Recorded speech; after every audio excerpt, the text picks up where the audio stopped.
জামাই ষষ্ঠী নামটা শুনলেই ছোটবেলার কত স্মৃতি চোখের সামনে ভেসে ওঠে, তাই না? বাড়ি ভর্তি মানুষের কোলাহল, রান্নাঘর থেকে ভেসে আসা নানা রকম গন্ধ, আর সারাদিনের সেই উৎসবের আমেজ। কিন্তু আমাদের মতো যারা প্রবাসে থাকে, বাড়ি থেকে অনেকটা দূরে, তাদের জীবনে সব দিনগুলো একটু অন্যরকম। ইচ্ছে থাকলেও সব অনুষ্ঠানে বাড়ি যাওয়া হয়ে ওঠে না। কিছু উৎসব, কিছু মুহূর্ত মনেই শুধু থেকে যায়। তবে একটা জিনিস আমি এখন শিখেছি, জীবনকে শুধু দূর থেকে দেখে দেখে কাটিয়ে দিয়ে চলে যাব না, আমি নতুন করে বাঁচতে শিখছি। আগে ভাবতাম যা নেই সেটাই হয়তো সবচেয়ে বড়।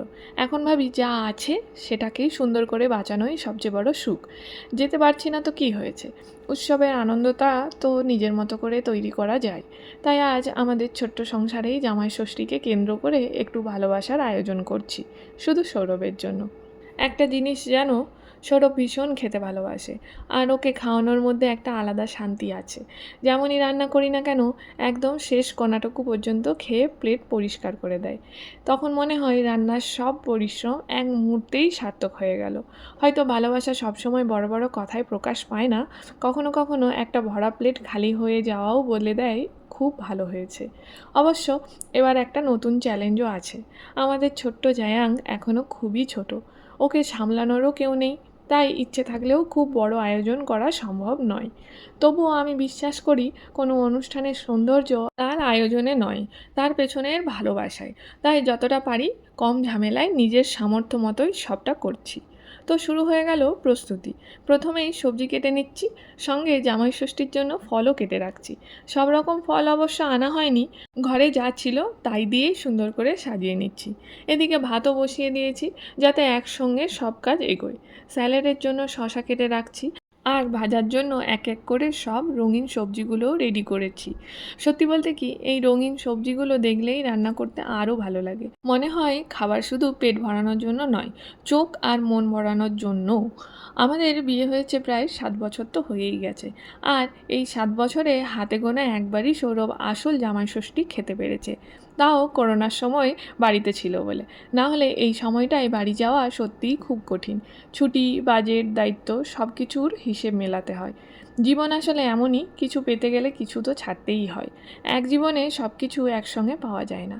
তাই এখন আর যেটা নেই সেটা নিয়ে আফসোস করি না, বরং যেটুকু আছে সেটাকেই ভালোবাসা দিয়ে সুন্দর করে তোলার চেষ্টা করি। যেহেতু আজকের আয়োজনটা জামাই ষষ্ঠীকে কেন্দ্র করেই, তাই ভাবলাম ভাতটাকেও একটু অন্যরকমভাবে পরিবেশন করি। ছোট্ট একটা শেপ দিয়ে সাজিয়ে নিলাম। সত্যি বলো তো, একই খাবারও যদি একটু সুন্দর করে পরিবেশন করা যায়, খেতে যেন আরও ভালো লাগে, তাই না? আসলে চোখ ভরলেই না মনটাও আগে ভরে যায়। এবার ধীরে ধীরে একটা একটা করে সব খাবার প্লেটে সাজিয়ে নিচ্ছি। এই কাজটা আমার ভীষণ ভালো লাগে। মনে হয় রান্না শেষ হওয়ার পর আসল সৌন্দর্যটা শুরু হয় পরিবেশনের সময়। আর হ্যাঁ, একবারে শেষ মুহূর্তে হঠাৎ মাথায় এলো টমেটোর চাটনিটা বানালে কেমন হয়। প্ল্যানে একদমই ছিল না, কিন্তু বানিয়ে ফেললাম। কখনো কখনো হঠাৎ নেওয়া একটা সিদ্ধান্তগুলোই সবচেয়ে সুন্দর হয়ে যায়। আজকের মেনুটা তোমাদের বলে দিই। আছে সুন্দর করে সাজানো ভাত, আলু ভাজা, পটল ভাজা, বেগুন ভাজা, কুমড়ো ভাজা। স্যালাডে রেখেছি শসা, গাজর, কাঁচা লঙ্কা, লেবু, ফলও কেটে রেখেছি। তার সঙ্গে আছে কষা মাংস, আলু দিয়ে মাছের ঝোল, টক দই, টমেটোর চাটনি, আর শেষে একটু মিষ্টি।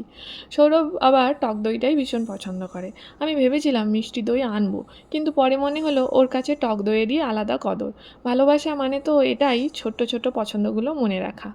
আর আজকের একটা ছোট্ট নতুন অভিজ্ঞতাও হলো। আজ প্রথমবার আমাদের ছোট্ট মানুষটাকেও এইভাবে অনুষ্ঠানের পরিবেশে বসিয়ে খাইয়েছি। এই দেখো, সৌরভের খাওয়া শুরু করার আগেই একের পর এক প্রশংসা শুরু করে দিয়েছে। সত্যি বলতে ওর মুখের এই হাসিটাই আমার কাছে আজকে সবচেয়ে বড় উপহার।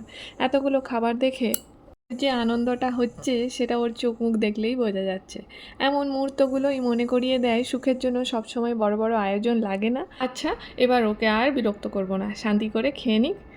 ভিডিওটা ভালো লাগলে লাইক করে দিও। আবার দেখা হবে নেক্সট ব্লগে।